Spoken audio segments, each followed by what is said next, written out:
is and you just don't have the funds to fix them? Regardless of whether you want to buy or sell, Tayla Adrien of Thumbprint Realty is here to help. From saving your home from foreclosure to walking you through the process of becoming a first-time homeowner, Tayla makes real estate easy. With your best interests at heart, knowledge of the market, and a passion for people, Tayla is dedicated and motivated to serve you. Good rising, good afternoon, good evening, or good night. I am Tayla Adrien, and I am determined and dedicated in assisting you in all of your real estate needs. Give me a call at 617-459-0041. Again, that number is 617-459-0041. Or you can email me at TAYLAAndre@thumbprintrealty.com. Join us on Facebook and Instagram at sparkfmonline.com. Good rising, good afternoon, good evening, or good night. You know who I am. Waking up with Tayla Adrien, Monday through Friday, 11 a.m. to 1 p.m. We took a hiatus, so they were in the studio doing some updates and doing all of these pretty things in the building, so we had to take a time out. And so the last time y'all saw me was last Monday. Hey, Leonard Shatenge, how you doing? Blessings be unto you. We need to actually get you on air and talk about all the dope things that you do. So can we please make that happen? Inbox me. Well, actually, you got my number. Text me. So last week we spoke with Ayanna Presley, talking about the stimulus package and what that means to you, what that means to me, and what that means for all of us as Americans.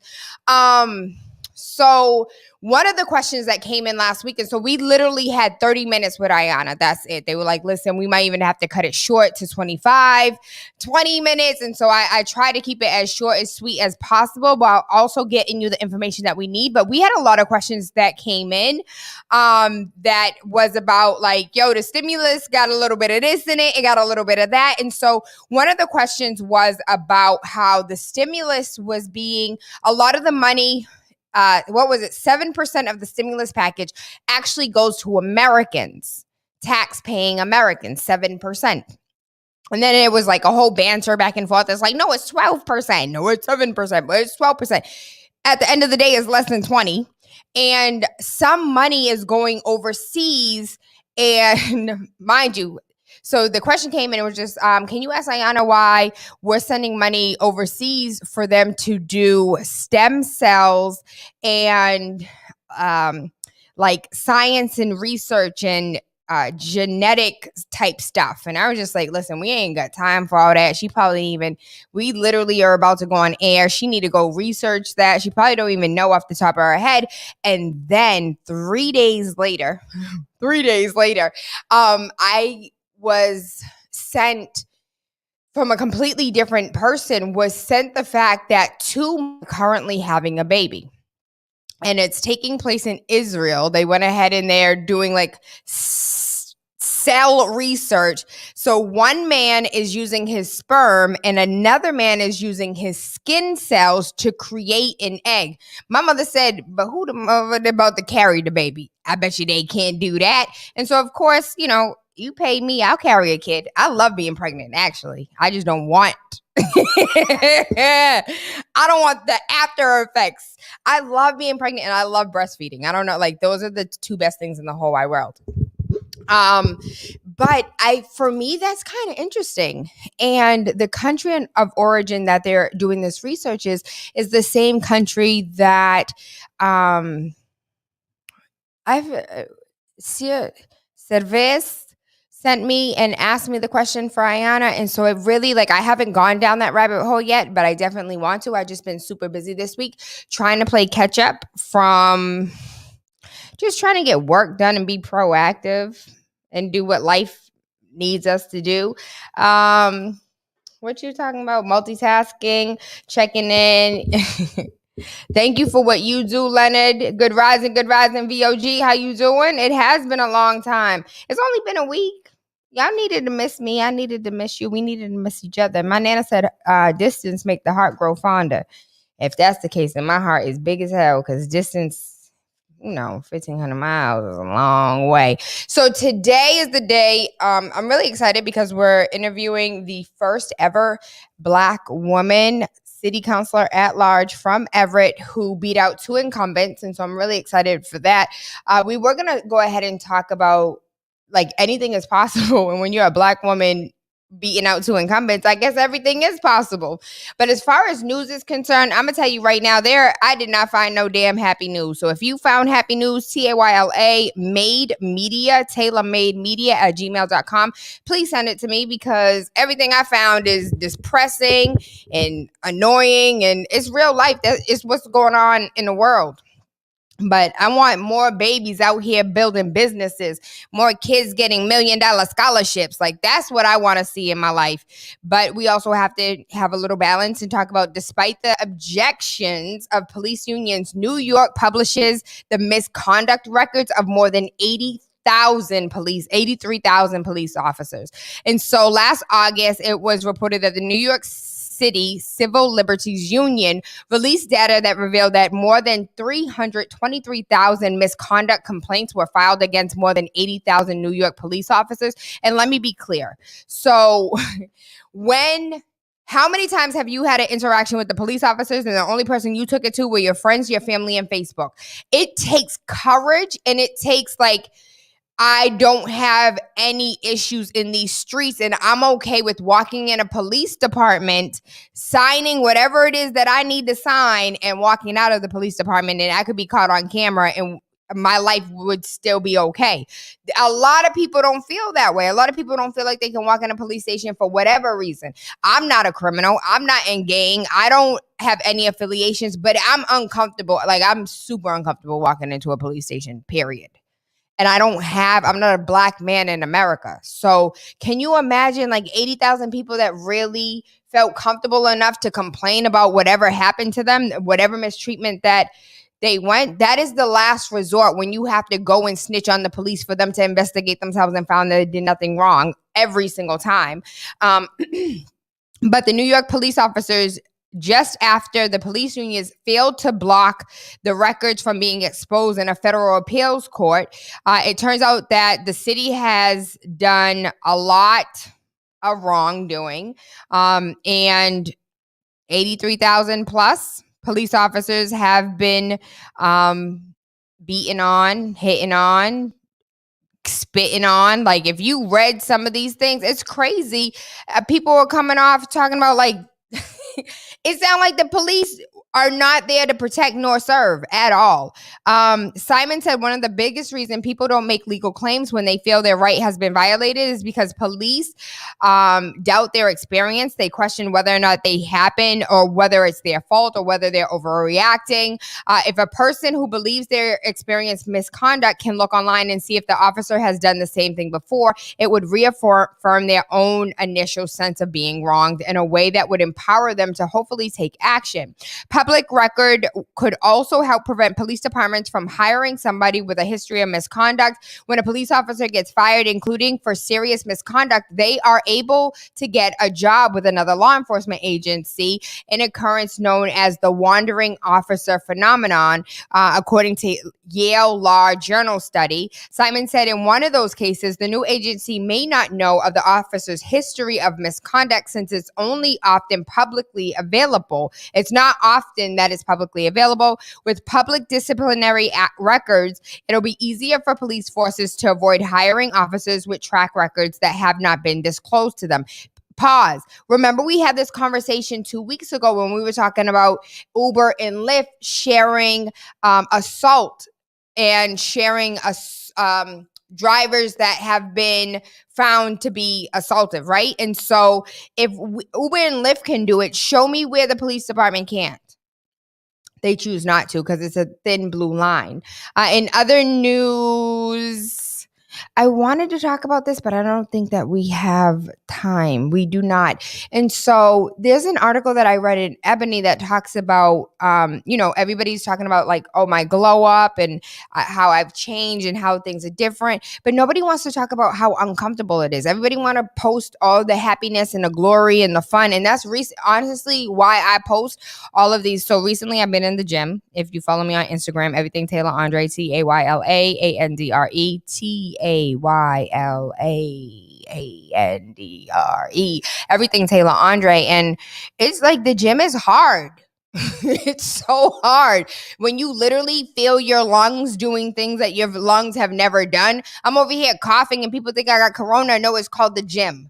Okay, my lungs are expanding and they hurt. My thighs hurt. I can't walk downstairs. I don't want to pick up baby Rain because if I pick him up, we both finna fall. Like everybody want to post how sexy they are after doing 6 months at the gym, but don't nobody want to post the actual hurt and I can't breathe and doing 10 different exercises and not able to complete them. Not one. Shout out to Reggie B. And Reggie B is a real friend. He said, Tayla, you need to stick with this. This is something you can't put down. You're about to hit 40. You got to get control of your body. And I know you want a better body image. So if you quit, I will never speak to you the same. And Reggie and I have been friends for years, and he was just like, I love you in real life. And so if you quit, you're not quitting just on yourself, you're quitting our friendship. And I was just like, Reggie, that's not fair. He was like, yes, it is. And I will leave you. And I really do honor this friendship. And so I don't plan on quitting, but the gym is so hard. It is so hard. Nobody wants to talk about the hard things. We only want to talk about the easy things. It's difficult. I'm not an AM person. If I could wake up in the PM, I would wake up in the PM. I don't want to wake up at 4 o'clock to go to the gym. I don't want to wake up at 6 o'clock to go to the gym. I want to wake up at 7 and drop baby Rain off at school and go to work and then come to the studio and then go back to work. But I do have to make changes and it's really difficult. And so I wanted to talk about like the whole glow up and grow up and talk about the struggle that comes with it, because everybody wants to glorify it and romanticize it and make it like, oh, look at my glow up. But don't nobody want to talk about how hard it is, how difficult it is, what you had to sacrifice, how many times you had like beating self-control. Do you know how hard it was to not eat some potato chips this weekend? I went and saw my mommy this weekend and spent some time with her and was like cuddled up on the couch like a little ass kid. Who said that growing up was fun? Don't nobody want to grow up? I don't like adulting. I can't stand this. I want to be a little ass kid again, curled up on the couch, watching movies, not having to worry about a damn bill. Don't nobody want to talk about that though. Everybody want to talk about how much fun they're having, how amazing life is. It's not all peaches and cream and cupcakes and stuff. It sucks sometimes being a whole adult. So that's what I wanted to talk about. Yes, work to do, Reggie B. Reggie B. It's been a while watching you, missing your voice, watching from Ghana. Thank you. I love you. I appreciate you. What's going on, Mike Nice? Yes, Joshua, work to do. Reggie B is absolutely amazing. He's really dope individual. Black San Francisco city worker files state discrimination complaint. Black people represent 12% of the city's 36,000 count workforce. And they're saying that, listen, there's problems here. The California Department of Fair Employment and Housing alerted the city's ethics commission. The group documented their claim with data from 2012 to 2020. That's 8 years of writing out all of the mishandling, all of the miscommunication, all of the discrimination. And if you're experiencing something similar at work, and I say this to fathers all the time, if you're dealing with something with your baby mother, I used to be a crazy baby mother. I am now reformed. And so documentation is the best route. And so a lot of people hit me up like, oh, Tayla, do you know a discrimination attorney? Yo, I can't tell you how many times I've spoken to attorneys that are like, yo, discrimination cases at the workplace are really difficult unless you document everything. And that's why this is the San Francisco Black Employee Alliance and the Coalition Against Anti-Blackness is able to file a complaint. 8 years of discrimination, 8 years of mistreatment, 8 years of documenting over and over and over again. So don't think you're going to document for 30 days and all of a sudden you have a case before you. Unless somebody blatantly come out and call you the N-word, all these microaggressions make it super difficult for you to prove what's going on, even though your soul knows exactly what the problem is. And so I say again, if you're experiencing anything like this in the workplace, if you're experiencing anything, sideways when it comes to your baby mama, you gotta write it down. You gotta take copious notes, and you gotta understand that that road is going to be difficult to navigate. The Department of Human Resources takes any claim of discrimination or unfair treatment of any employee very seriously. We have implemented focused strategies to address any inequities that we have on many occasions openly discussed and reported on. We have a lot of work to do, but it's very valid that Black employees are paid less in certain roles and are not promoted proportionately, and that they are subject to disproportionate disciplinary actions by the city departments. And this was said by the Board of Supervisors President, Shaman Walton. And she says, and this has to change, period. So we won't go deeper into that. Just know that you're not the only one. And we know what the hell Amazon is doing. Why? Because they can and they will get away with it. Unless there is a coalition on the inside and they go ahead and band together and put all their experiences one together and document it one together. Back-to-back deaths on Rikers Island raises more concerns. 2 Rikers Island inmates have died within a matter of days of each other. And so the first inmate, Thomas Carlo, 48, was found unresponsive around 6:15 p.m. on March 2nd in the clinic area of the Anna M. Cross Center with his head stuck in a cuff port, a small metal door built into a larger jailhouse door where inmates slide their hands through so that correctional officers can securely shackle them. Before he was ultimately pronounced dead, Carlo had been on life support at Elmhurst Hospital, where he'd been rushed to. The exact conditions that led to Carlo's death are still unknown and being investigated by agency officials. The second inmate is Javier Velsko, who was found on Friday in his cell at the Anna M. Cross Center with a linen wrapped around his neck just after 5 a.m. in an apparent suicide, per the internal incident report. Other reports say that he was discovered around 5:15 a.m., 3 days after Carlo's death.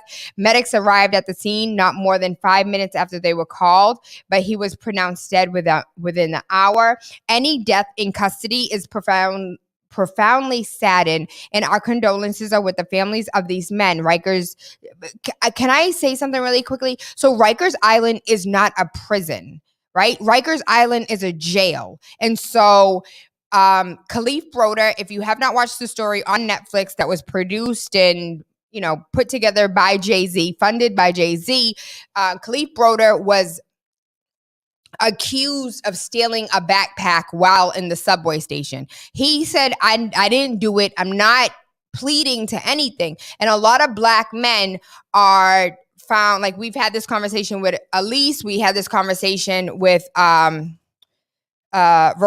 Serrato, Victoria Serrano, and Siriano, and how a Black man who is not guilty would be like, all right, just take this little plea and we'll give you X amount of days or X amount of years and then you can go. But when it came to Khalif, he was just like, I didn't do it. I'm not claiming, no. No. And so you're just held in jail. And if you can't make bail, $5,000, $7,000, if you can't make bail, you sit in jail. So you were just accused. You weren't found guilty of anything. And I remember we did an interview. I don't know if it was audio recorded or video recorded, but we did an interview like 5 years ago with a woman who was a psychiatric specialist at Rikers Island, and she spoke on the Khalif Broder, but she also spoke on the horrendous conditions on blood everywhere, feces everywhere. And mind you, we just read the story about 83,000 people. 232,000 people making complaints over 83,000 officers. You don't think the correctional officers are in the same boat? So this is a problem. I could go down that rabbit hole if you wanted me to, but I don't want to spend more time on it because it's disheartening and I hate it. And we truly need to take a look at our, not just jail in criminal justice, but the probation system, all of the documentaries that I watched on, probation, we have more people on probation and in jail than there were men that were enslaved, people that were enslaved. That if you don't see a problem with that, then there's no reason for us to have a discussion at all. Black women are passed over for state and local jobs at higher rates. In 2018 and 2019, Black women were 58% less likely to be hired than white men. And all they got to do is be white men. They don't even have to be great. They don't have to have no degrees. They just have to be a white man. And so according to the results, Black women were 58% less likely to be hired than a white man. Overall, women were 27% less likely to be hired when they were qualified. According to reports, Black Americans make up 13% of the population, but represent 28% of applicants for state and local government jobs. The study also found that Black women were more likely to land interviews when all identifying information was withheld. So what are you, a Black woman?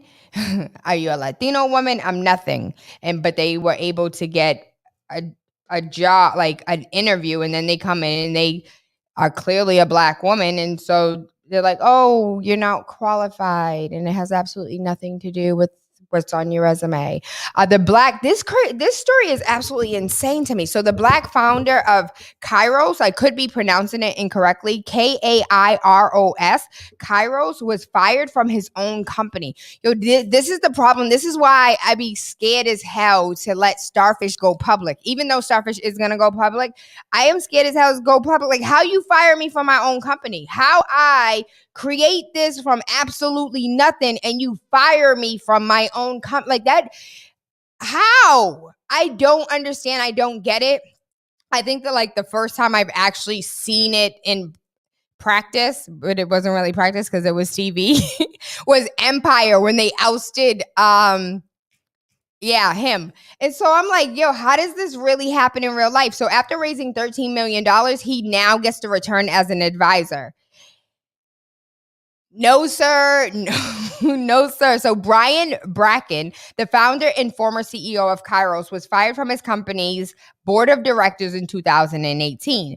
The successful entrepreneur raised $13 million for Kairos and garnered national attention for his groundbreaking facial recognition technology. Let me be clear. He is a Black man that created facial recognition technology, because the other technology that was created by white men had a whole bunch of bias attached to it, or it was created by Asians, which had even more bias attached to it. And so with this bias, all Black men looked the same. All Black men's noses were the same. Their eyes were the same. And all of this data information had bias and racism, because humans are inherently biased, period. And so having facial recognition technology created by a Black man who understands Black men has less bias and more accuracy than any and all others. And so Bracken's refusal to sell his company's technology to law enforcement may have led to allegations against him that eventually pushed him out of the company. A year later, the legal battle between Bracken and Kairos board ended in Bracken's favor. Now, Bracken is returning to Kairos as chair as the scientific advisor board. Hold on, I just thought about this. I want to look up this stock. Let's pay some bills while I look up this stock. I want to see where it's at now, and I think I want to invest in it. And so I use Robinhood. I don't know what you use, but it might be something to look into. And as soon as we get,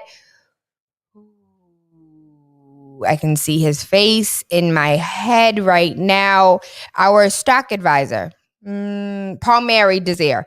Once we have Palmieri come back, we definitely will ask him about this, because I have questions. So let's pay these bills. I'm going to do a little homework, and I'll come back with you with some numbers.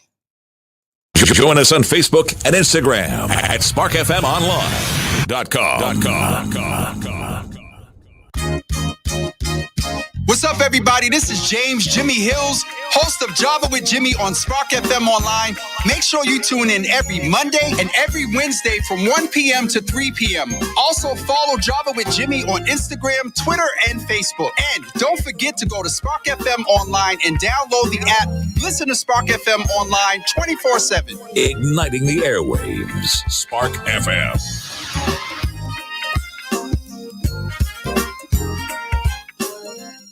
Are you tired of renting and need more of your own space? Are you getting stressful letters or calls from the bank?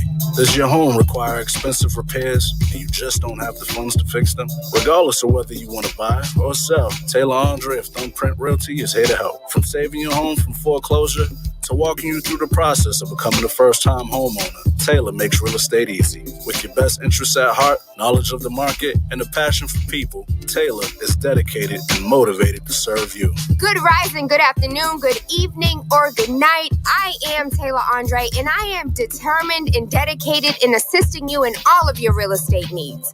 Give me a call at 617-459-0041. Again, that number is 617-459-0041. Or you can email me at TAYLAANDRE@thumbprintrealty.com. Join us on Facebook and Instagram at sparkfmonline.com.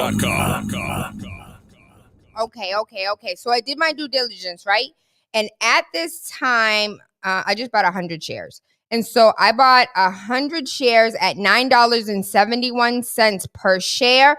And it's only been on the market for 3 months. And so taking a look at like volatility and how have they been doing, it's really like, it's less than 3 months. I want to say maybe like a month and a half. And so at its high, it was $10.10. And at the lowest of the low,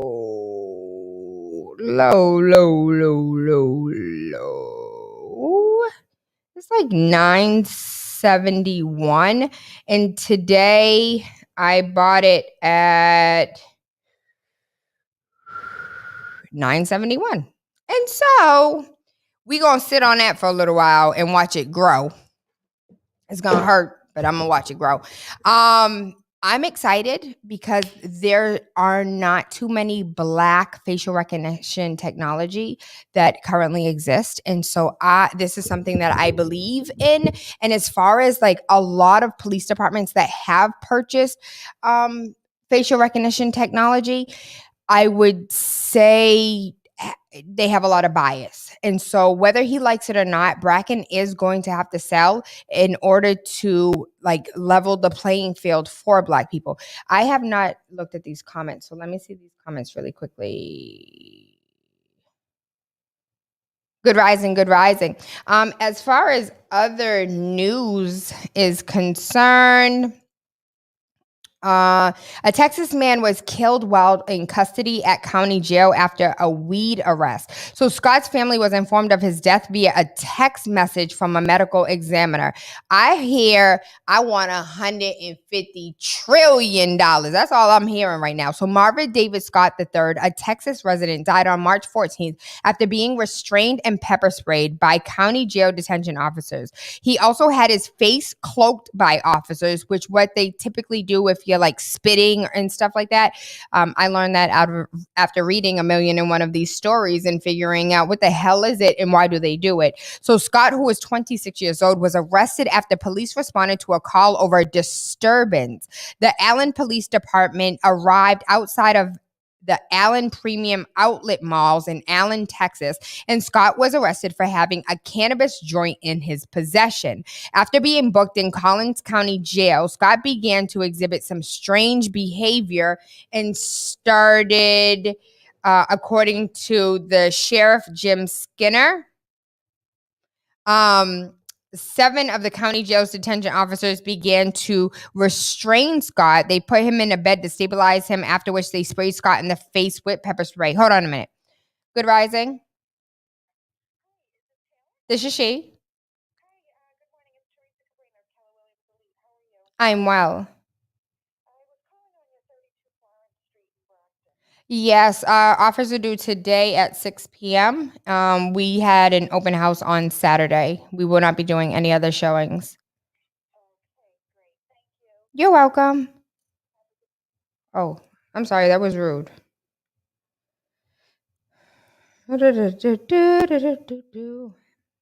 Have an amazing day.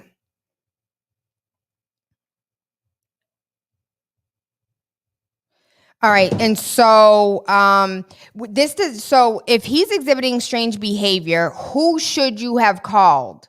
Period. Like who should have been called? If it was strange behavior, a psychologist, not restraining him to a bed and then pepper spraying him and then putting a spit mask over him. Like this isn't just reading it doesn't make sense because if you pepper spray me, of course I'm a effing spit. Yes, I'm a spit. I'm a spit. I'm a cough. I'm a yell. I'm a scream. I'm gonna be annoyed because that's exactly what y'all did when y'all got pepper sprayed.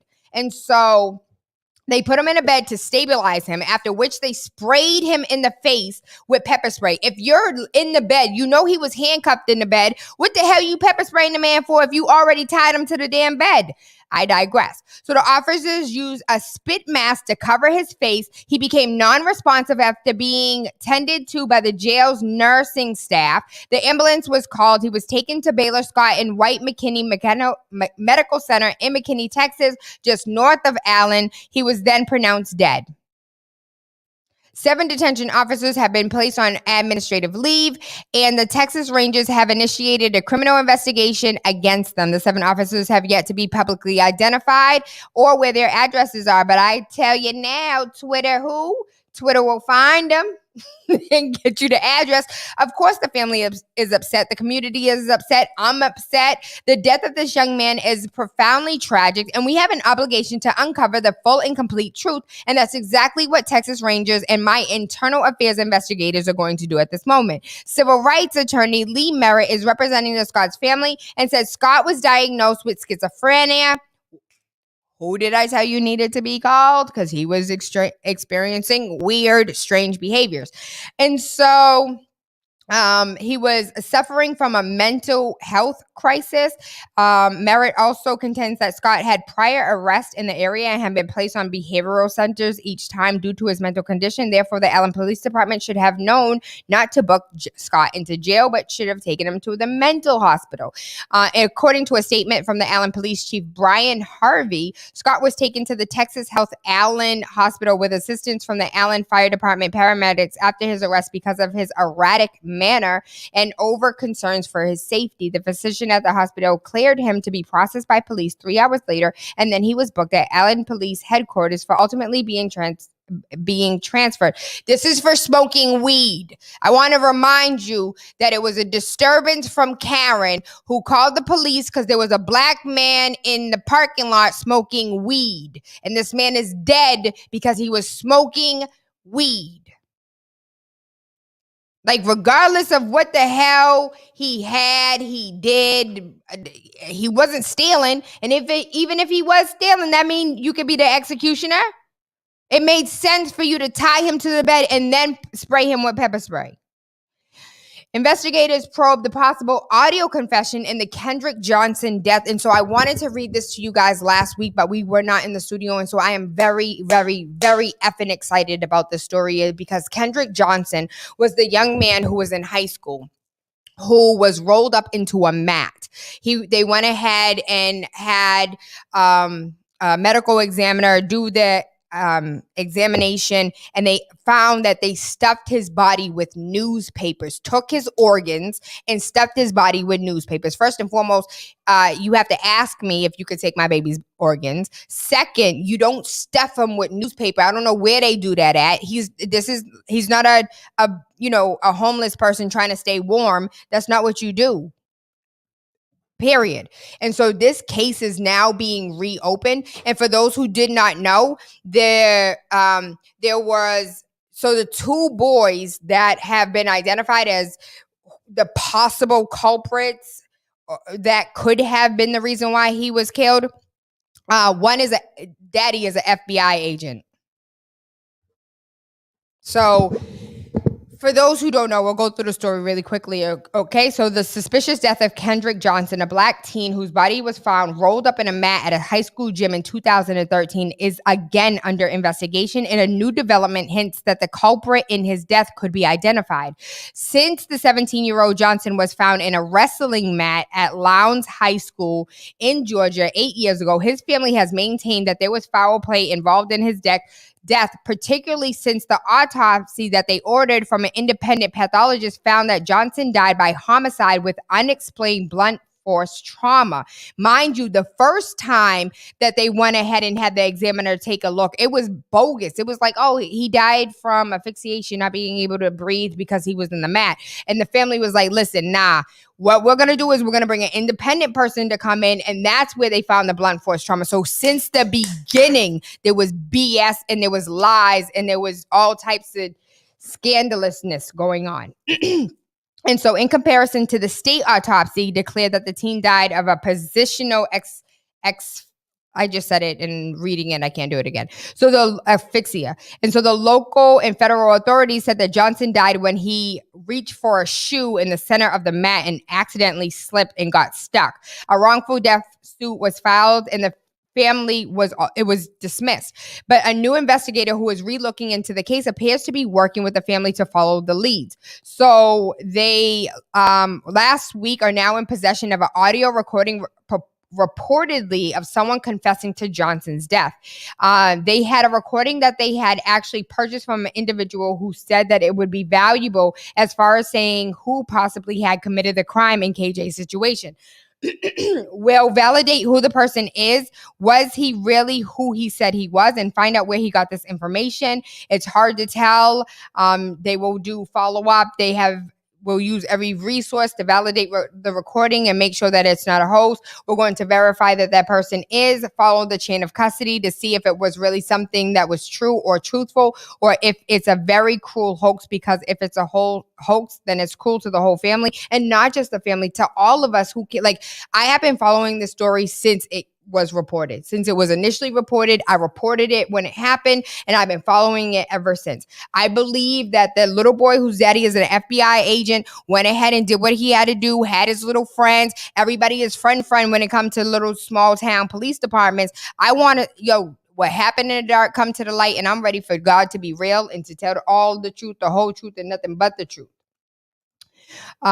We can talk about getting into stocks. I brought some shares through Cash App, but don't know what I'm doing. Absolutely. Yes. And yes, we do that. And we have Desire. Paul Mary Desire. He comes on once a month, goes through stocks with us. If you take a look at some of the shows in the past, he's walked us through a couple stocks, how to buy stocks, what it means to buy stocks, how to read different stocks. And so if you Google like a Tayla Andre in stocks, or Tayla Andre Paul Mary, Paleermy, Paul Mary. I could have said that all wrong, but yes, and yes. For the past, we've had things in the past, and we will have things in the future. And so I would just like to take a moment, and if you can hear my voice and you can see my face, I would really like for you to take a moment and to ask all of the God and all of the ancestors and whomever it is that you believe in and pray in to like really reveal what happened to Kendrick Johnson. Because I am no relation, am so far removed, and I still think about it. And as a parent, I'm like, I want justice for Kendrick's parents, for the community, for everybody who thinks about Kendrick on a regular basis, and that could have been us. Anari and Asaria over here, Asaria actually is talking about she want to go to boarding school. I'm like, if for you to be the only black girl, hell nah, because you're going to make me blow up the school. No. I don't play about my kids. And you want to go to boarding school and go away? And the little boy who just got had a sleepover with his friends and they had him drinking piss? No. The little boy who went out with his friend and ended up in a field like Emmett Till? No. You going to have me blowing up schools, and all them girls and their mama going to be cut. Like, nah, Saria, you going to have to stay where you are. But I hate this because she could open up her whole world into seeing other things and going out and going to other schools and doing other things. But the world that we really live in as a parent, A law student detained by Arkansas State Trooper for over an hour during a traffic stop is mocked for wanting to call his father. So Marion Humphrey Jr. has long dreamed of becoming an attorney so he can use the law to fight some of the ills of racism that he's witnessed growing up in Little Rock, Arkansas. If you know your history, you know something about a damn Little Rock, Arkansas.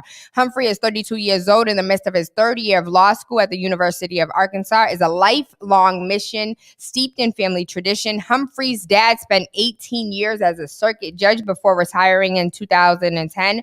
Humphrey hopes to follow in his father's footsteps, but last August, the aspiring lawyer claims that he was subjected to some of the most injustices that he plans to avenge one day in the courtroom. And so Stephen Payton, an Arkansas state trooper, pulled Humphrey over as he was driving home from college. The state trooper detained him for more than an hour while he and other officers searched through Humphrey's U-Haul looking for drugs, because of course all black men have drugs. In a federal lawsuit, attorneys representing Humphreys argued that the state trooper had no just cause to even initiate the traffic stop, let alone the search and, a warrant. Nothing. Attorneys claim it was simply a case of Humphrey driving while black. We know that police stop African Americans who are driving while black all the time, said U.S. former attorney Connor Elridge, who is representing Humphreys. This case is not where someone was shot or killed, thankfully, but this makes it newsworthy to me that it's representative of what's happening to African Americans all of the time, and often we don't hear about these things. And so they're seeking emotional and punitive damages, alleging that the state trooper violated Humphrey's civil rights with an unlawful search and seizure because he was driving a U-Haul on I-40. They have reason to suspect he was carrying drugs, ? Give me a break. Once again, we're back to the racist conclusion that because you have a black man driving a U-Haul, what if it was a white woman? Would you have made the same assumption? If he would not have made the same assumptions, then you're just racist. Long story short, he asked to call his father. He said that he didn't want to get shot. He just want his father is a judge. I just want to call my father. He's just like, oh, daddy's boy want to call his daddy. All of this and more. And so I hope they sue them for every single second that you held me. You held me for over an hour. I want $60 million. I'm not playing with y'all. I don't know why we don't understand that you got to hit them where it hurts. They could be in the news for being racist. They don't care. We were doing our job and we investigated ourselves and found we did nothing wrong. Nah, hit them where it hurts and all the entire budget. That reminds me, who was recently shot and they took $40 million from the library or $40 million from the schools and gave it to the police department. They reallocated the funds from education. I don't remember if it was the library or if it was the school department, but they reallocated $40 million from education to the police department. And that really shows you where our values are, what's important to us, what matters to us as a community. We have 8 minutes, so I really want to get through these stories. The richest 1% of the U.S. household don't report more than 21% of their income. We estimate that 36% of federal income taxes are unpaid that are owed from the top. This is not new, and it's about $170 billion annually. And this is why I need a new tax preparer because I want all my Donald Trump loopholes. It's really like the truth of the matter is they're not doing anything illegal. When you know better, you do better. And if you know that there's a loophole that allows you to keep 21% of your income, are you going to keep 21% of your income, or are you going to give that to Uncle Sam, who is going to misuse it, abuse it, and give it to police officers to simply arrest your ass later on? It's not new information, but I just wanted you to know the numbers. This isn't a loophole, it's tax evasion, said Dan Gilmore. The IRS doesn't enforce tax laws when it comes to the ultra wealthy. And the reason why is because it is cheaper to audit a Tayla Andre than it is to audit billionaire Tayla Andre. Why? Because I'm not going to court. You ain't finna audit me. What you about to do is talk to my attorneys and y'all can argue that out back and forth. But when you audit the Tayla Andre of the past. She just gonna comply because she's scared to death of the IRS and don't want to be like Wesley Snipes and Lauryn Hill. But then when she wised up and got a little money, she went ahead and said, oh, yo, talk to my attorney. And they're like, never mind. We ain't even going to audit you no more. We'll go find another poor sucker to do that too. And that's all day, every day. You don't believe me? Go do your own report. It's the African way. A white headmaster forces a black student, 11 years old, to kneel and apologize. Again, this is why Asaria will not be going to the school in which she desires to go to, because you're going to make me blow up the school. A white headmaster at a Catholic school on Long Island humiliated a black student by ordering him to kneel and apologize to a teacher because it was the African way. My son was humiliated, hurt, embarrassed, sad, and confused, said Trisha Paul, who was a Haitian American who came out of her pocket to pay the money to send her son to a Catholic school because the shit ain't cheap, first and foremost. And second of all, what you gonna do is give me tuition for the rest of the whole, like, this ain't in the report, but I'm saying, like, as a parent, I'm done, and I'm ready for the rest of us to be done. What you gonna do is my son gonna attend this school, him and all of his cousins about to come, and we're not paying for nothing for the next X amount of years that they go to this school. And what you're going to do is, as a parent, I'm going to be a board member. You're welcome. But he reads about things that's happening because of your skin color, and to experience it, he's just trying to process it in his 11-year-old brain. And so the headmaster, I said the headmaster. Yeah, not just the teacher, the headmaster. And so I'm waiting for them to be like, oh, he just had a bad day today. Yo, when the police chief said that about the boy who killed all the Asian people in Georgia, he was frustrated. He was annoyed. He just had a really bad day today. Did he just murder somebody? Did y'all take him into custody and then bring him to Burger King? What the hell? Like, yo. So the school trying to clean it up, right? I wanted to assure you that St. Martin's neither condones nor accepts the actions of our headmaster. The acting headmaster, James Conway, wrote in an email, the incident does not reflect our long established values or established protocols regarding student-related issues. Lies. What you finna do is take my son and all his cousins, and they'll be up in the school. Blessing Jesus. Jesus.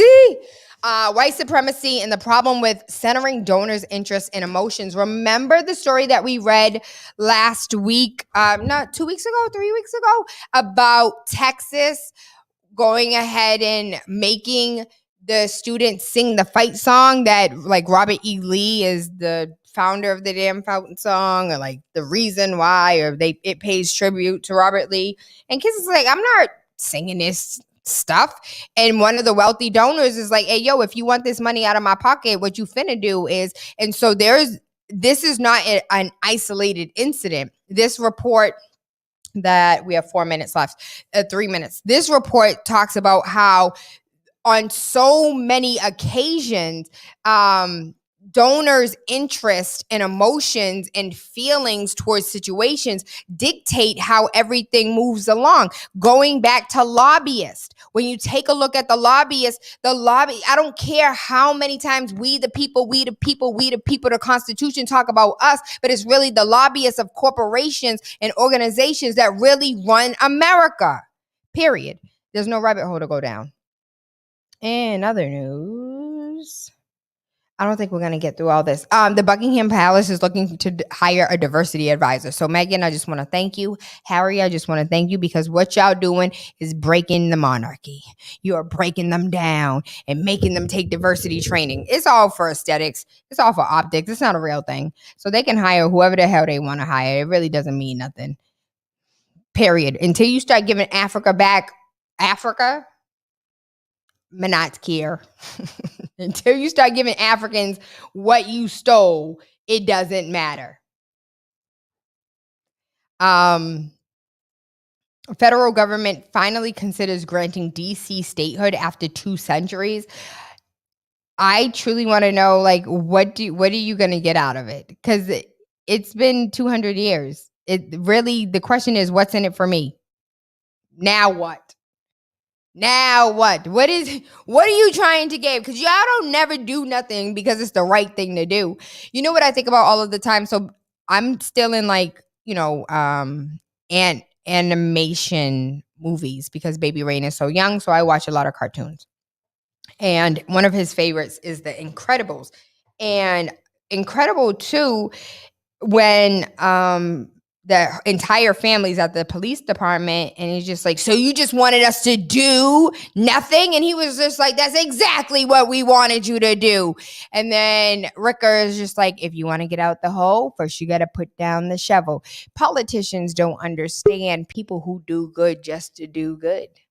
And that is the problem, because we have politicians that are incumbents and have been sitting in their seats for 30, 50 years. And it's a real cushy job because you work, 100 days out of the year, but you get paid for 365 and you get like paid vacation and all that. And your insurance is bomb. Yeah, I'd want to keep that job forever and ever too.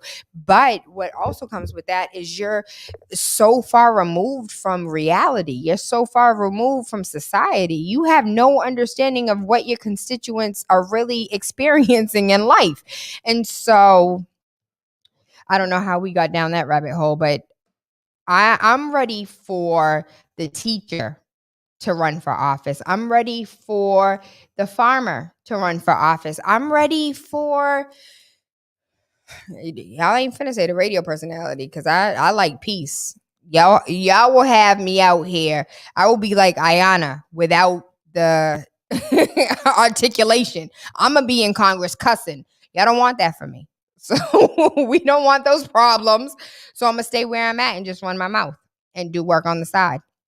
And so my favorite couple in the whole wide world, one of my favorite couples in the whole wide world, Baltimore's Marilyn Mosby and her husband, Nick Mosby. And so you may remember Marilyn Mosby from when she, the Freddie Gray case, and how she was fighting for the officers to be prosecuted for what they did to Freddie Gray. And her husband ended up running for, was it Attorney General of Maryland? Well, right now, they are in a federal investigation, a political witch hunt in its purest form.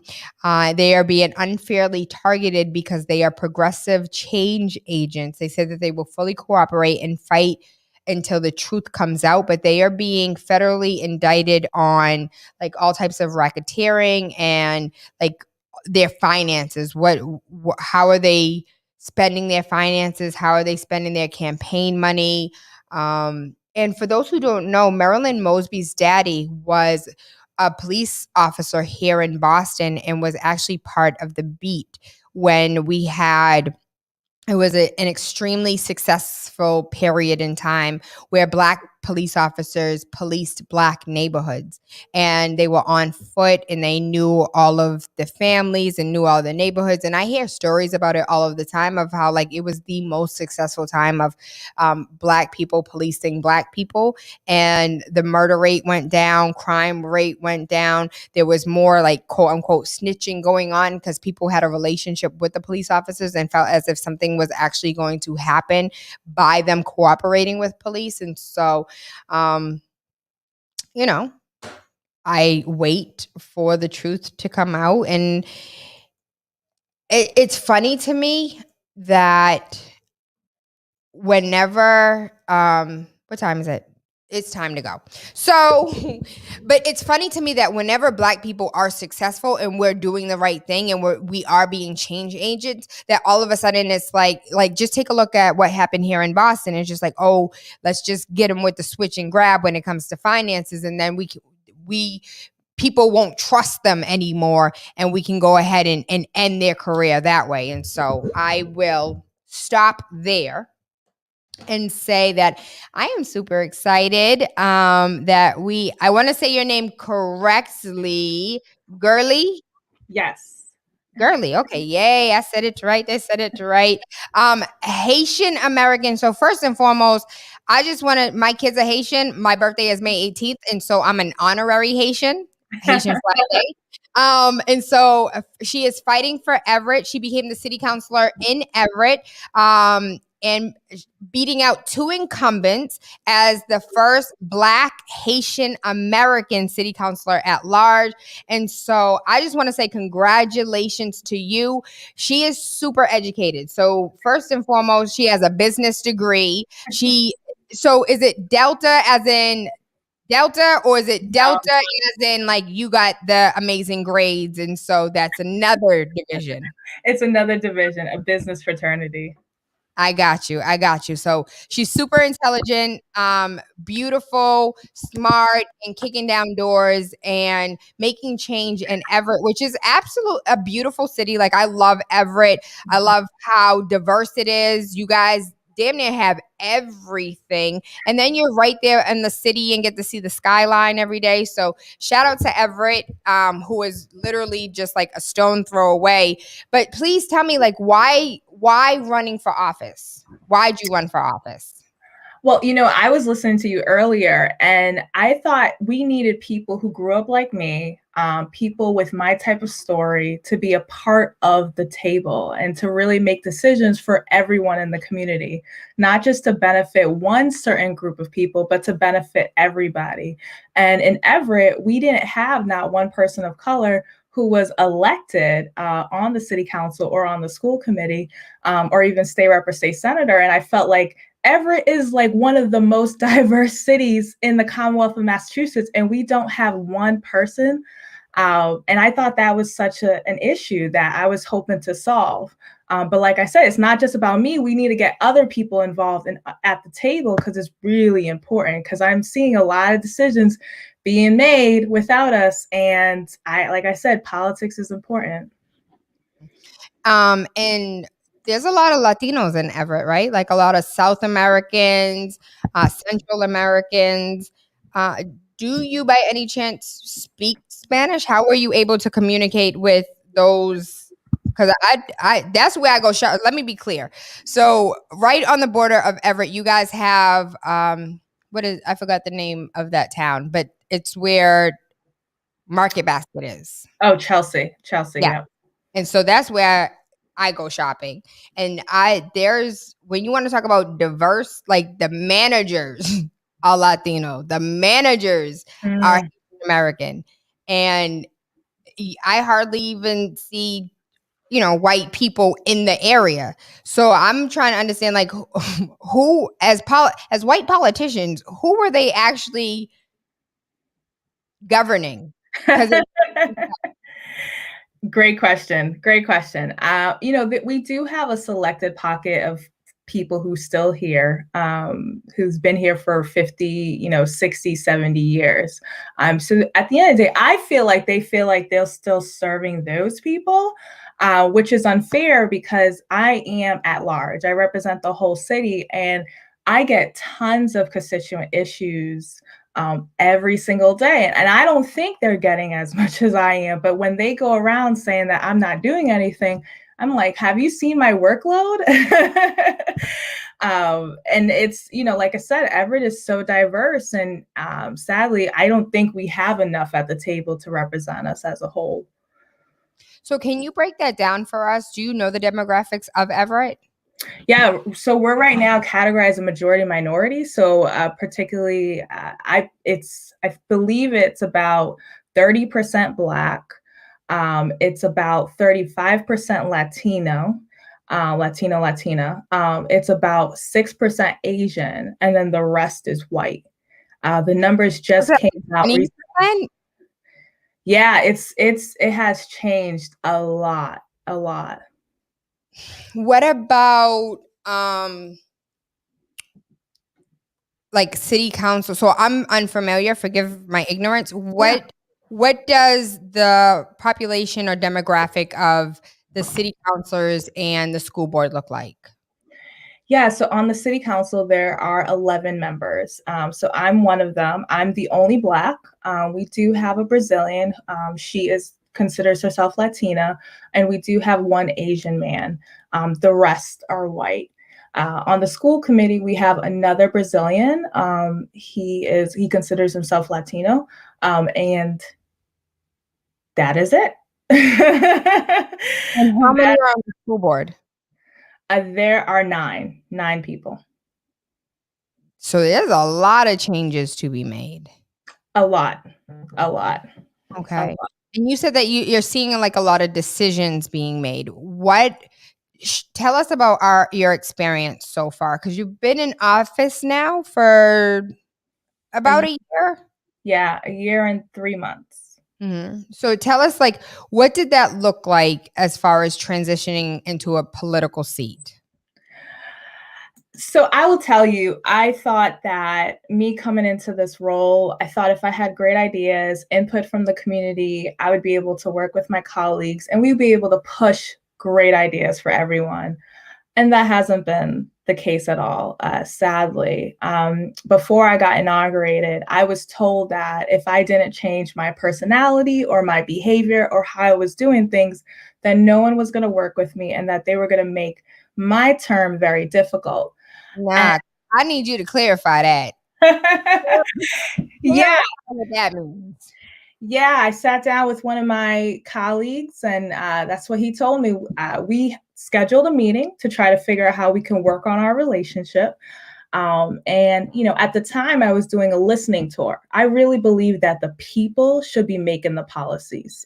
They should be at the forefront of our decisions. And so I did a survey, I did a listening tour, I collected text messages, I made phone calls. I just collected to hear what did the community want me and all of our colleagues to work on. And he brought it up and he said, "You thought that was okay?" And I said, "Yeah, I think that's great." And he said, "Well, you know, if you continue down this route, no one's going to work with you and we're going to make it difficult." And I said, "Well, that's fine. I'm not going to change who I am because I was elected and I won big. And we as a community won big. And so I know that Everett wants change. And sadly, that's what they've been doing, right? 10 months in, they asked me to resign, 4 of my colleagues. And I don't think anybody in office has dealt with that, where it's your first year and your colleagues want you to resign. Oh, what? What was the reason? You know, they said that they felt like, so it was in October and it was during still COVID pandemic time, right? And so they wanted me to come into City Hall. And I told them that it wasn't safe because they were joining in the meetings in person with no mask on in a closed room for hours. And I said that wasn't safe. They didn't want to put the mask on. They didn't want to provide a safety plan. So I said, well, I will join in online. And that meeting, we got into arguments. They were talking trash about me out loud and I heard them and I called it out and they didn't like that. And all of a sudden, one of the members said, "You know what? We want Gerly to resign." And then there were other 3 members who co-signed it. And I said, this is unfair, particularly. Yeah, it was, I was so shocked. I didn't think it was a serious matter. But then the next day, the newspaper followed up. They were like, "Are you going to resign?" I was like, "No, for what?" For what? And then the news media covered it and come to find out, my colleagues said that they just feel like I'm too aggressive. My ideas are too bold. I don't belong on the council. And it's like, wait, I was the one who was elected number 1 for the seat. Why am I should leave versus you guys who I don't even know who you're representing half the time. So it's been a difficult journey, but it's quite, I will say, rewarding. When I give you an example, I remember the first month in, there's no Black and there's no Latino or Latina leadership at City Hall. And one of the things that I've been fighting for is about equity in terms of position and in city funding. And I sat down with our leader and talks about why do we not have a person like me or a Latino at the table who's in leadership? And they said, well, we couldn't find anybody qualified. And I said, well, you give me a job position, I could find somebody tomorrow. I could find at least 10 people for you tomorrow. And I saw that at the point where for so many years, people weren't bringing these type of conversation or these questions up. And their excuse was, well, we don't have any qualified or you guys can't get these opportunities. It's like, no, that's not true. You just never wanted to give it to us. You wanted to give it to the people that you think you serve or your family and friends. But Everett has changed. We need to change this. Well, in Jesus' name, it's going to be difficult first year for you, but I see a lot of changes coming with the next election. What have you been doing to prepare for that, if any, to make sure that other people are empowered to follow your footsteps? So, like Oprah said, when they die, racism will die. So when they transition out, we can actually get some things done. Right. Congresswoman Ian, President, and I talk about this all the time. Like, it's not just about getting one person in. We got to get more of us in. And so every single week I have conversations on basically, how do I strategize to take these other seats? What can I do? How can I help raise money? How can I help my voter base help them? Because at the end of the day, I can't get not one thing passed. I'll be honest. Whenever people want to ask me what have I done policy-wise, my colleagues have already set it up every single council meeting to attack me and to reject whatever I'm going to put. And so what I realized is I need to find a majority number of people to be able to help vote on what I believe and what we all truly believe the community wants. So I've been working on that. The specific policies that I'm trying to push is housing. I think, as we know, housing has become too costly, and it's unfair. I think personally, we need better policies at the city level that could have stopped all this gentrification, as well as developers coming in. We need to hold developers accountable. And in the city of Everett, we're not. Last year, there was a developer coming in trying to build 52 units on the main street. This was going to block single family homes. I knocked on the doors of the neighbors, asked them how they felt. And they were like, you know what, Gerly, our compromise would be is if there would be more affordable units. So I met with the developer. I had lunch with him. I said, hey, I need at least one whole floor of affordable units. I got people rallied up, come to the council meeting to talk about why this was important. And the people at the boards and commissions still rejected it and said that, you know what the developer wants is okay versus what the community needs. And I was like, okay, fine. Now I'm going to try to rally up to change the boards and the commissions. And we got some new seats. We got some diversity in those seats. And so I'm hoping that within the last year or within the next year, we'll be able to see some better decisions. But I'm noticing that, okay, we need more of us at the table to be making those decisions. It's not just the city council or the school committee. It's also who's on planning, who's on traffic, who's on parking enforcement. Those people as well should be able to look like us because they will help the community grow. And that's just housing. I could talk about education. I could talk about jobs. We don't have a job training center in the city of Everett. There is no job training at all, no workforce development. For the last 3 years, I've been pushing for funding for that. When it was time for the budget, I asked the mayor for at least $50,000 because I knew with this pandemic, we're going to have to train people on new skills so that they can be able to enter new opportunities because the same old jobs won't be there anymore. Still don't have that. So I'm pushing for that. Equity, like I said, in terms of city funding, I still haven't seen the data where minorities have received contracts. So city funding from the city. I think that's a crime personally. The city of Boston, as you know, came out with a study and it showed a low percentage of people of color being able to get these contracts. Same thing is happening in Everett. Not even 0.5%. Right. I think the same thing is happening in Everett. And I've been pushing for that since I've been entered into the seat, and I still don't have the data. Every single time during the council meeting, they refuse to talk about it. And I think that's extremely sad because where's the money going? Because the taxpayers are majority minority. Where are their dollars going? And I continually to ask our mayor and the administration that. Who is the mayor? Mayor Carlo Di Maria. Is he a Latino? No, he's Italian. Okay, he's Italian. Answered all my questions. How can he help you? Because the Haitian community is one of the strongest communities I've ever interacted with. Like, they don't play. And so, how many candles we need to light? What you need? I love the support that I've been getting, and I think when I get encouragement that I should keep on going, that this is the type of work that we want in our politicians, I think that's important. I tell people, I'm having a re-election this year, and it's going to be hard. I believe the mayor is trying to get me off through votes, but I'm knocking on doors. I'm calling people. So if people want to volunteer, they can come on my website. They can text me. They can email me and sign up to help out, because we need as many people, especially people who speak Spanish. I've been knocking on doors, and we're noticing that there are so many people who just don't speak English anymore. Some residents, and it's been a little bit tough. And so my goal actually next month is to hire a Spanish organizer to help us with that. And also say it again. You spoke to Julia? I know Julia. Because you know she's a beast. Yeah.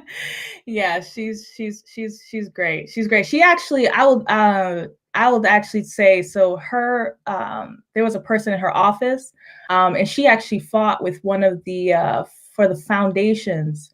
I spoke with her on a panel, and I told her how we weren't getting money for anything. And she was like, wait a minute. She actually helped me get some funding for some organizations in Everett. So I truly respect her so much. I appreciate that she did that for me. And so as far as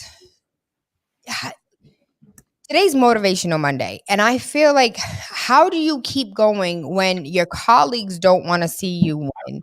When you're in a demographic where a majority of the population don't speak your native tongue? Like, how do you not, like, this is hard. This is more than just hard. This is damn near impossible. How do you A, not quit, B, be encouraged to even wake up and continue to fight? And I can see how, going to work and knowing your colleagues don't want you there, how that can be intimidating. And like, how do you just keep going? So I will tell you, I have so many residents that I truly, truly love. Like, when I tell you I love my residents, I really do. And I have so many young people who I'm working with, who I'm encouraging, and they're inspiring me as well. And so even when my colleagues I'm like, okay, what are you guys going to do this week? What's the new game that you're going to play? I know that behind all this, there are so many residents who truly, truly appreciate and encourage the work that I do. Like, I tell people this all the time. I had at least 200 Everett residents donate to me, even $1, because they truly want me to stay in this seat. I have a text group about 1,000 Everett residents, and every single week I have members who literally send me messages about how amazing I am because of the work. And so for me, at the end of the day, I'm doing this for our community, and we need to change these type of conversations that are being had right now. And so I'm going to keep fighting. I can see the results and the outcome of my work. And honestly, I'll tell you this. If they weren't, like you were talking about Marilyn Mosby and Nick Mosby, right? Like, if they weren't worried or concerned about what I was doing, they wouldn't be doing all this. They're concerned. They know that the power is shifting, demographics have changed, and they're not in power anymore. So I love this. I do too.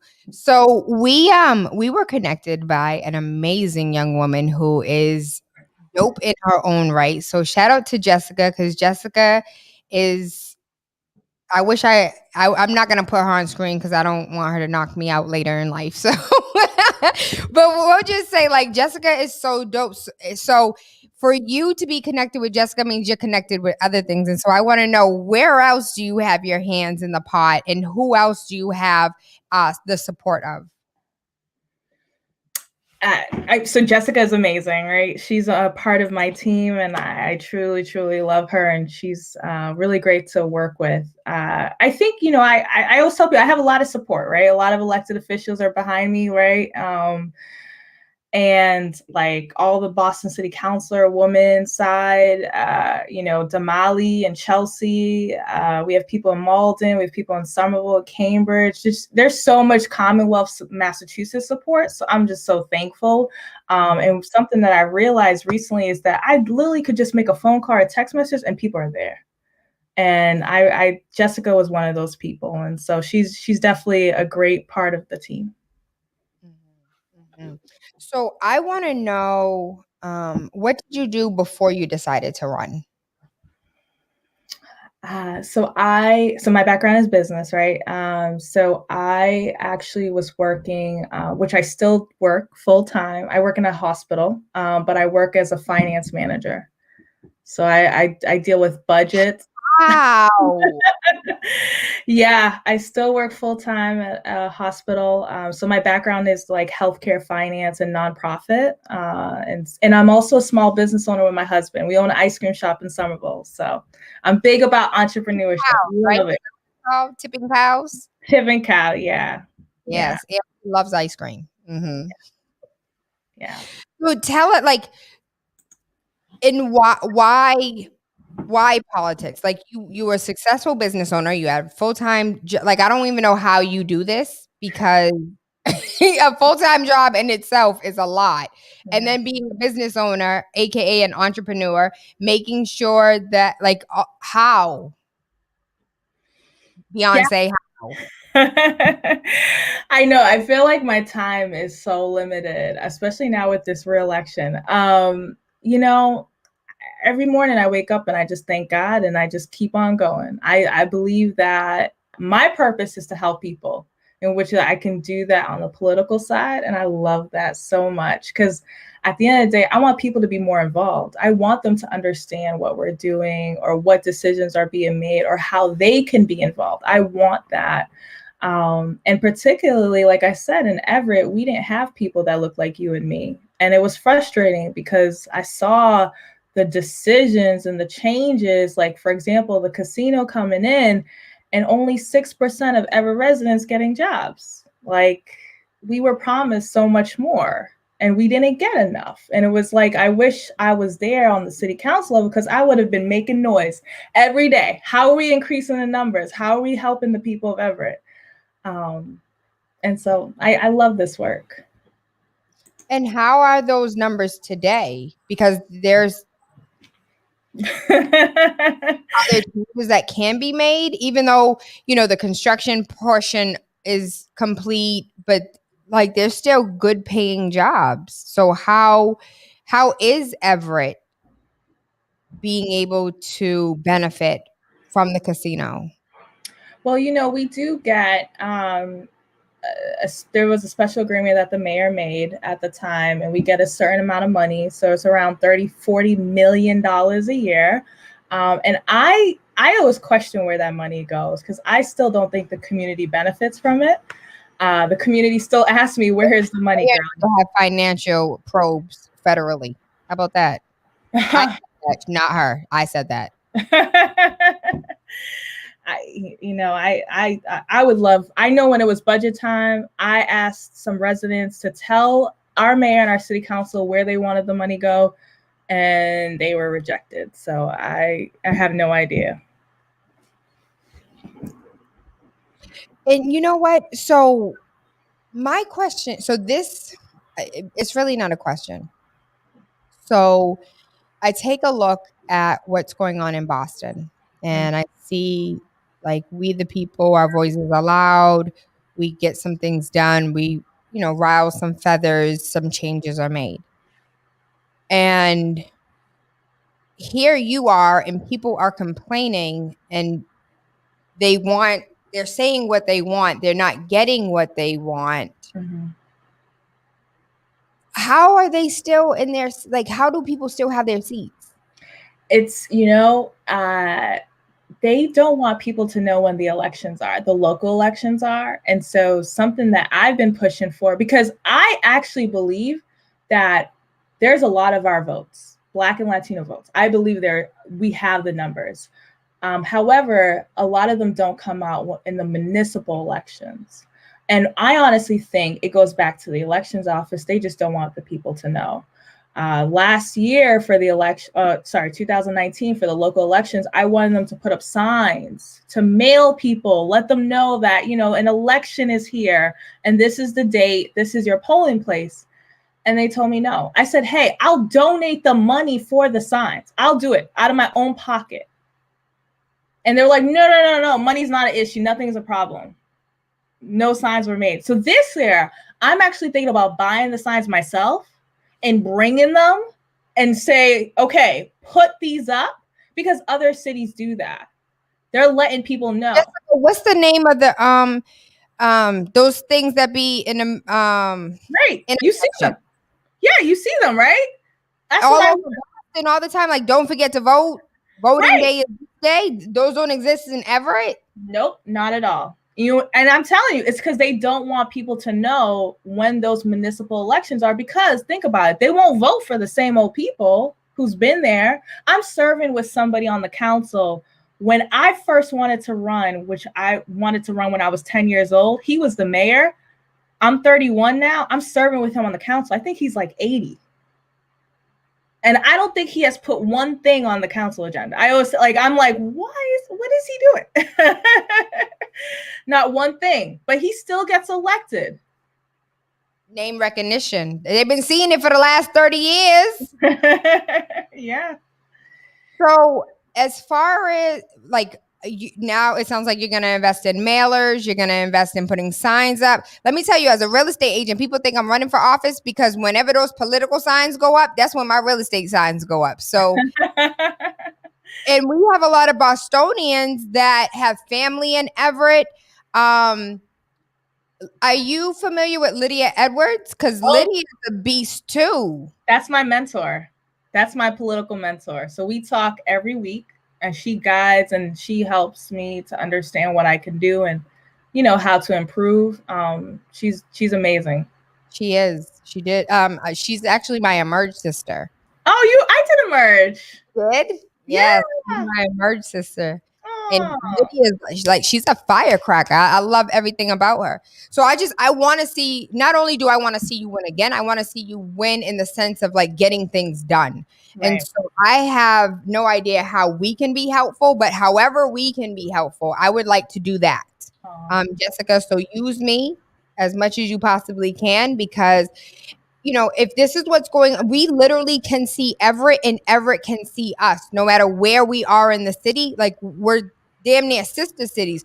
So if this is what's going on right stone's throw away, what's going on in Western Mass? What's going on in Lawrence? What's going on in New Bedford? What's going on in Springfield? What's going on with a higher population of Black and Latinos and our voices not being heard and we're not being represented, or I was going to say underrepresented, but when they're prior to you, there was no diversity, but yet more than 50% of the population is major. We own the world. So we're right.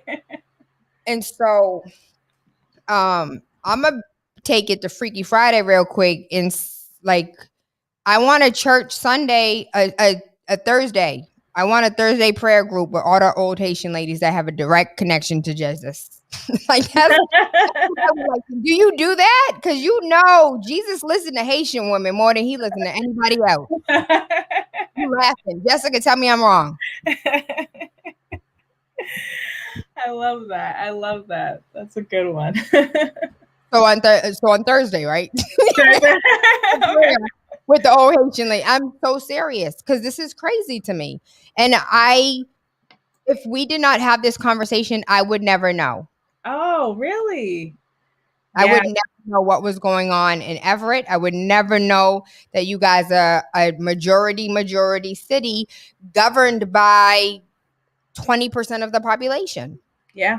I think when the Boston Globe story came out about the regs and asking for me to resign, I think people were just overly shocked that this was happening and this was going on. And I was like, yeah, this is nothing new. This is what they're trying to do. I have business owners who are constantly being threatened if they decide to support me. I'm always just being cautious of who I'm posting photos Is with. illegal? It is. It definitely is. Why are we talking about, how is this a conversation and it's definitely illegal? Because people are afraid to speak out. Okay. So, Eddie, this is the petty coming out. Correct me if I'm incorrect.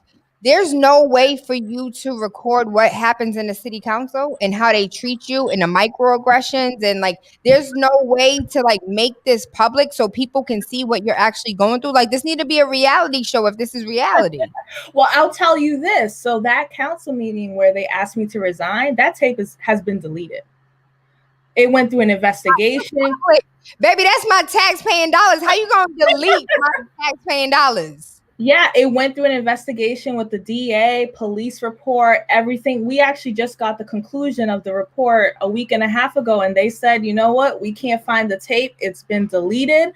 Nothing else we can do. It's over.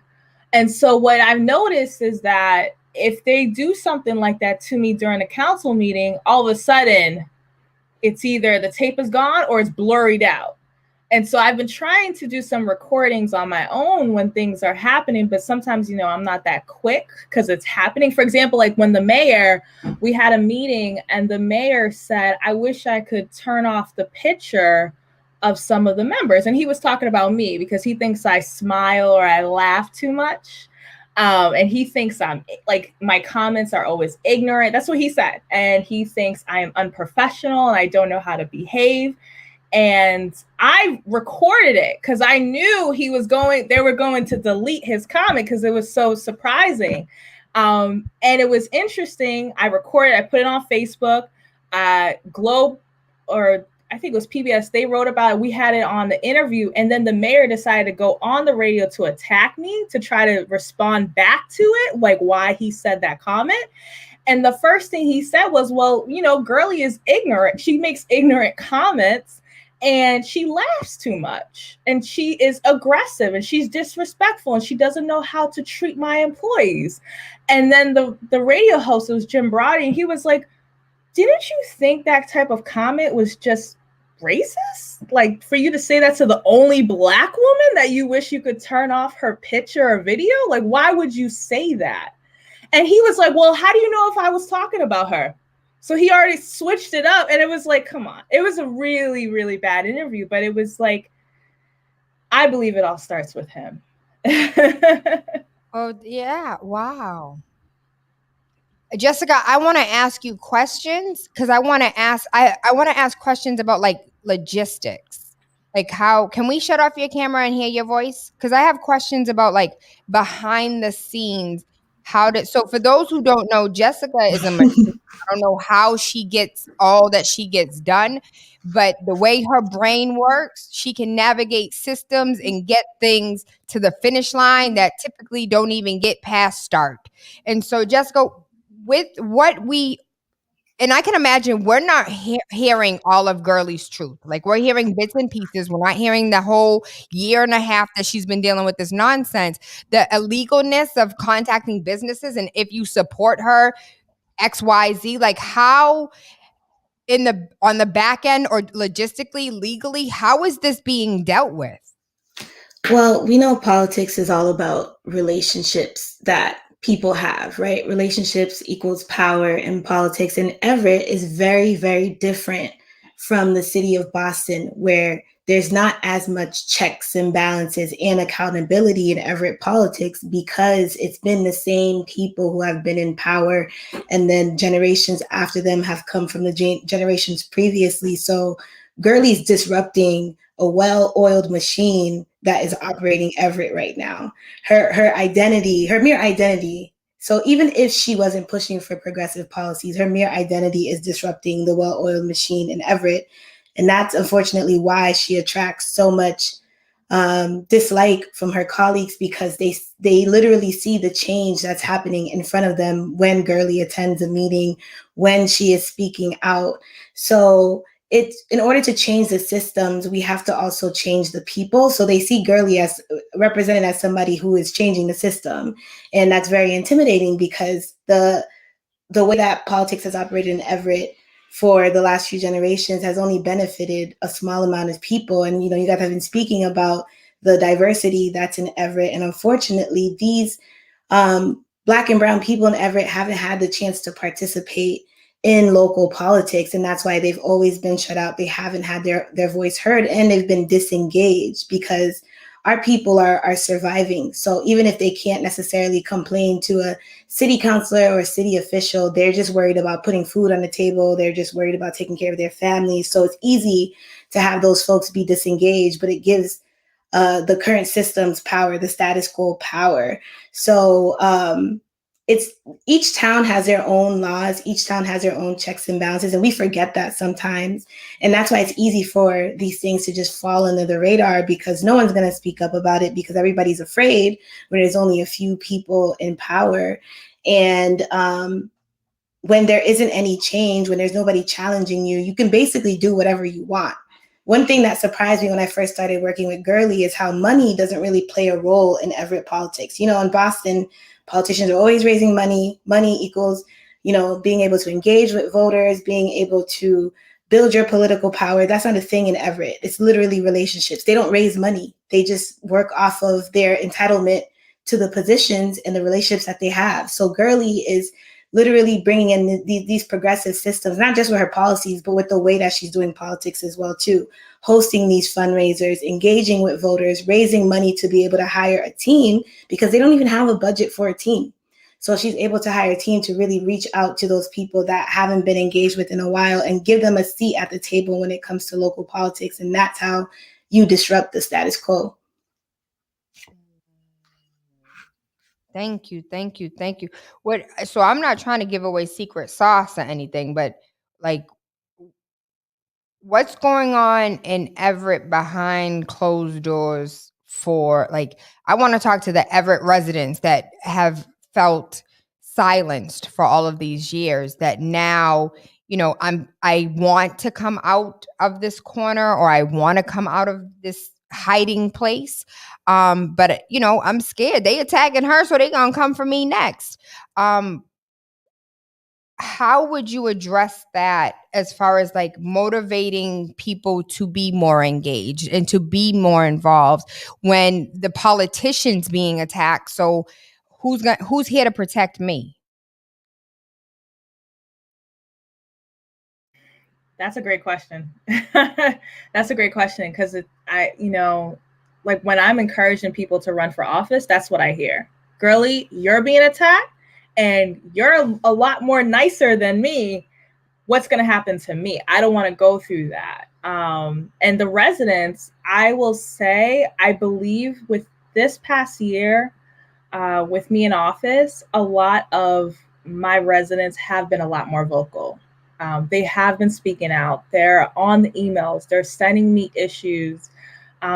They don't mind being on those correspondence with the mayor, letting them know this has been wrong. This is not okay. I believe they just needed somebody to help them stand up to those people. And I know I use this word voice for the voiceless, but my context is more about, I want to help people feel like they do have a voice, and even if I'm there guiding them, that they can use it. And that's what I feel like I've been able to do this past year, because I do see a change. And they're still afraid, but not as afraid. Aside from you, was there anybody else who ran for office that could add diversity? Were you the only diverse candidate, or were there others that just didn't win? So there was one person who ran that didn't win, and I'm hoping that she's going to run again this year. I'm really hoping. She's an Asian woman. I'm hoping she will run. I believe we're going to get another Black woman who's going to run. We're also getting a young white male who's going to run. I'm working on a Latina woman. There's going to be a seat that's going to open up an award that is primarily Latino. I want her to run. I think she needs a little bit more encouragement, but I'm hoping she's going to run for the seat.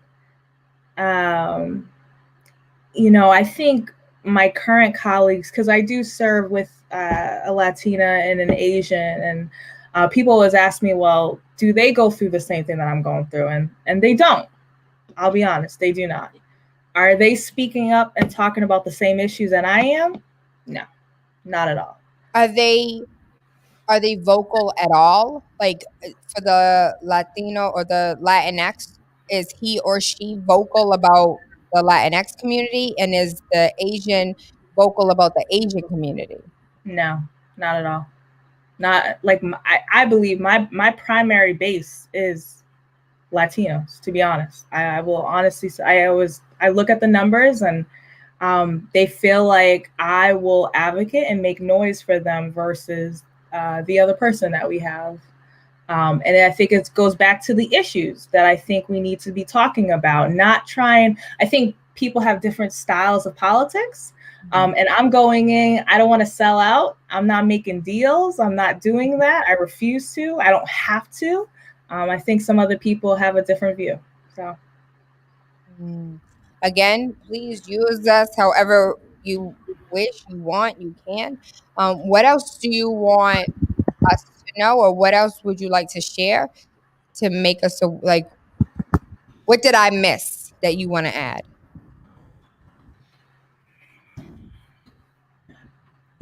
First of all, thank you. Right? Of You said you haven't heard about this, and I appreciate you coming, let me speak here with Jessica. I think it's great to elevate other people's voices, not just Boston, but everywhere. I host a monthly town hall.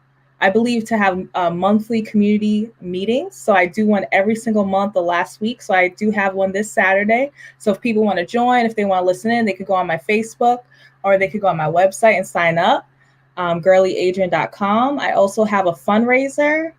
We have from Suffolk County DA Rachel Rollins to State Rep Liz Miranda, Lydia Edwards, Boston City Council at Large Michelle Wu, Andrea Campbell, etc. Everybody as a host to help me raise some money for my reelection. We have a goal of $3,000. So if you want to help, you can go on the website with that too. And also just help join my movement, join the work that we're trying to do, to let people know that we want politicians that are doing this type of work, who are not selling out and who are not making deals. And again, any contribution that you can make will help to go educate Everettans. What are you guys? I don't know. I don't know if that's what it is, but because they're not even informed. And so I have to take a second to recognize my privilege that you can go anywhere in the city of Boston and see one of those, I don't know the technical name of it, but the plastic signs that are like, don't forget to vote. And they be up like 2 months after we already voted. Like, don't forget to vote on September 9th. It's December 4th. Like, so I did not realize that we had that privilege of a reminder where Everettans are not even told when they can vote. And so I would like to suggest, just adding a little petty, just a little petty, and go live every time you guys have a meeting. And I think people are going to act a little differently when the camera's on. Because it's public, right? These are public spaces for a public hearing. Why don't you guys have what Boston has and everything's online already for like city council TV? I will tell you, they have been. So we first, when the pandemic hit, we had them on Facebook. And then they felt like too many people were watching, too many comments. That's the point. That's my point. Right. So now we don't have the meetings on Facebook. I have to wait to find out where they're going to place the meetings. And now they're only putting them. Hold on, pause. You have to wait to find out and you're part of the city council? Yeah, like I tell Jessica, like wait for the agenda, read the top, see where they're gonna show the meetings, because who knows? Sometimes they used to have it on the website, on the city's website, and they would have it on the Everett cable TV. But now I believe a lot of people felt like there too many people were watching online, so now they just wanted it on the Everett cable TV, which no one's really gonna watch except the elderly, and so. I honestly don't think put it on Facebook. Go ahead and use an iPhone and just record TV and then just have a Facebook Live. Right. That's a good idea. That's a really good idea. And then everybody you're connected to, and then put it in the monthly newsletter. Put the link to the live so they can watch after the fact, and keep a look at that little ticker of how many people are watching, and then drop all the gems. This is where you vote. This is da-da-da-da-da-da, and get, you, Jessica, already know everything. So everything I'm saying, Jessica already know. But as far as the young people are concerned, if you can get some more money from the city and put some money in the young people's pocket and name it, label it as like youth building, like get out the vote, youth build something, and let the young people do the door knocking, and the young people, and get them pre-involved prior to their ability to even vote. Oh, and there's Jessica sent us the link to tonight's agenda. Yes, I have a council meeting tonight. And it's long. You guys go through a lot. Yeah, but it doesn't mean anything. It's all just for show. They're not doing anything to help the people. I'm always like, so what did we accomplish? We met for 4 hours. What's his name? Councilor Wayne. He's the present council. Yes, but right now he's sick. So he's sick.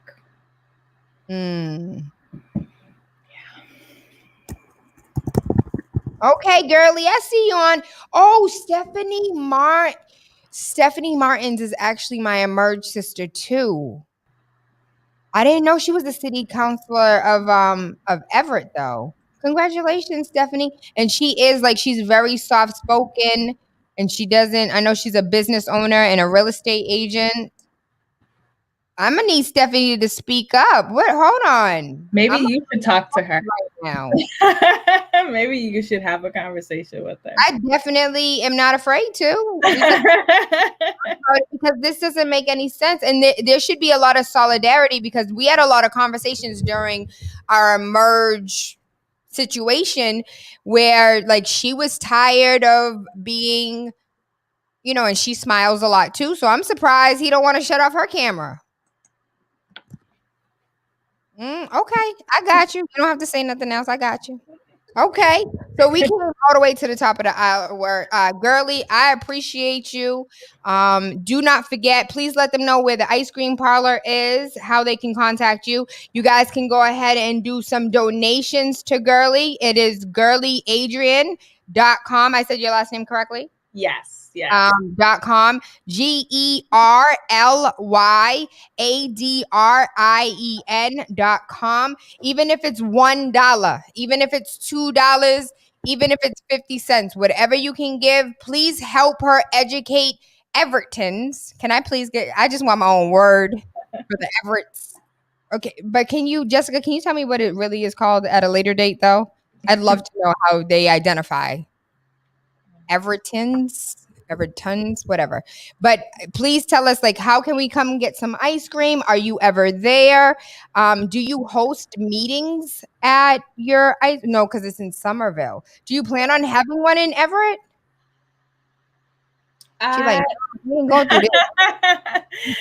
No, not yet. We are hoping to have a shop in Boston though, and hopefully by the end of this year we'll be able to announce that. So okay. Well, I thank you. I appreciate you, and I just want to take a quick second and pray over you, because I can imagine the hate mail that you get and the evil stares and curses are real when people come out their mouth and say whatever it is that they want to say about you. So may you be covered. May you be Thank protected in you. all your endeavors. And may all the goodness that you have in your heart be transformed into policy that helps all of your people. And may all of your colleagues that don't do what they need to do for the majority of the city be voted out during the next election. Amen. Thank Amen. you. Thank All you. right, Jessica, I thank you. I love you. Keep throwing them at me, Jessica. I'll catch them, all the balls. And so I am Tayla Andre, everything Tayla Andre, TaylaAndre. If you know anybody who is looking or buying in the state of Massachusetts or Georgia, have them give me a call, 617-459-0041. Finally Home, the step-by-step guide for people preparing for first-time home ownership. It helps you with your credit and it helps you understand the process of home buying, written by a Tayla Andre. You can also find that on the website. Do not forget, Monday through Friday, 11 a.m. to 1 p.m. we go through your whole human. So we talk about whole human situations, Motivational Monday all the way through Freaky Friday. And I promise to continue to educate you and go through all of the news that we didn't get through today. Do not forget to take a look at the, I bought the stock. Hold on. Let me tell you again, because we have 13 seconds. Kairos, Kairos. It's at $971 right now. It is a facial recognition software created by a black man who was kicked off his own board. And then after raising $13 million, they were like, oh yeah, come back. We need you as an advisor. And so he's still just an advisor to his own company, but it is a facial recognition software created by a black man. So that is the equity that we need as far as facial recognition software is concerned. Because right now, when white men and Asian men are creating it, all of their bias are embedded in the software. And so I do see in my heart that this is going to go somewhere. And so I could be wrong. So do your own due diligence. I know nothing about stocks. I just follow my heart. And so I hope you have an amazing day. I love you. Mwah. I gotta pee.